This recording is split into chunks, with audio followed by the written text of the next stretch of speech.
च्या मुलीला आई आणि भावाच्या डोळ्यात चटणी टाकून पळून नेणाऱ्या 2 मुस्लिम हरामखोर मुलांविषयी मी बोललो तर काय मुस्लिमांच्या गांडीला आग लागली की तू सगळ्या मुस्लिमांना शिवाय देतो म्हणून. ज्यांचा सहभाग लव जिहाद मध्ये आहे त्यांनाच ते लागेल फक्त. माझ्या अनेक मुस्लिम मित्र आहेत. अरे अमीर काजी म्हणून माझ्या खात्यातला मित्र आहे. तो तर गळ्याला तुम्ही लावता ना, तो कपाळाला सुद्धा लावतो माझ्या प्रेमामुळे आणि त्याच्या प्रेमामुळे मी गळ्याला लावतो. इतकं प्रेम आहे आमचं. हिंदू सण तो अभिमानाने साजरा करतो आणि त्याच्याही सणामध्ये मी सामील होतो.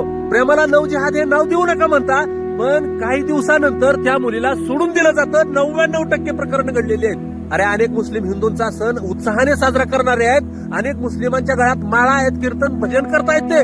छत्रपती शिवाजी महाराज, मल्हारराव होळकर, यशवंतराव होळकर यांच्या मावळ्यांमध्ये अनेक निष्ठावान मुस्लिम बांधव होते. वयाच्या 12 वर्षापासून प्रेम करते म्हणतोय तो. अरे तिला हागाय तरी येत होतं का त्या अवदसाला? जे गद्दार मुस्लिम आहेत ना त्यांनाच फक्त शिव्या स्ट्रॅप लागेल आमचा, बाकीच्यांना नाही. बोकडाची मटण खाणारी किंवा माळकरी असणारी आता गायचं, म्हशीचं, बैलाचं मटण खाणार आता. बरं तुम्ही तुमच्या समाजात घेऊन तिला तिच्याप्रमाणे वागून देता का? नाही.